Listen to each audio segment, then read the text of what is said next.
Social मीडियावर अचानक एका व्हिडिओनं सगळ्या नेटकऱ्यांचं लक्ष वेधून घेतलेलं आहे।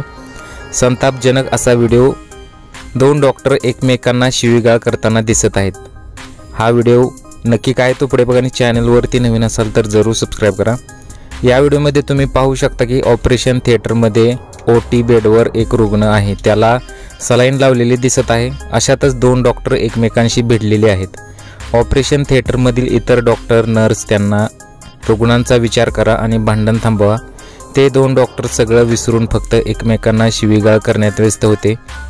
हा धक्कादायक घटनेचा व्हिडिओ सध्या सोशल मीडियावरती व्हायरल होत आहे। डॉक्टरांना आपण देवाचं दुसरं रूप मानतो, त्याचं हे कृत्य पाहून प्रत्येक जण घाबरला आहे। तुम्हाला अभिनेता शाहिद कपूरचा चित्रपट आठवतो? त्यात डॉक्टर असणारा शाहिद कपूर दारूच्या नशेत रुग्णांना ऑपरेशन करतो, किंवा तुम्हाला मुन्नाभाई MBBS हा चित्रपट तो सीन आठवतो का, ज्या डॉक्टर असताना म्हणजे बोमन इराणी ऑपरेशन करत आहे आणि मुन्नाभाई म्हणजे संजय दत्त अचानक ऑपरेशन थिएटरमध्ये येतो। हा तसाच प्रकार इथे घडलेला तुम्हाला दिसत आहे। संघर्ष करणाऱ्या रुग्णाच्या मनात काय सुरू असेल याचा विचार तोच करू शकतो। हा व्हिडिओ सध्या सोशल मीडियावरती व्हायरल होत आहे।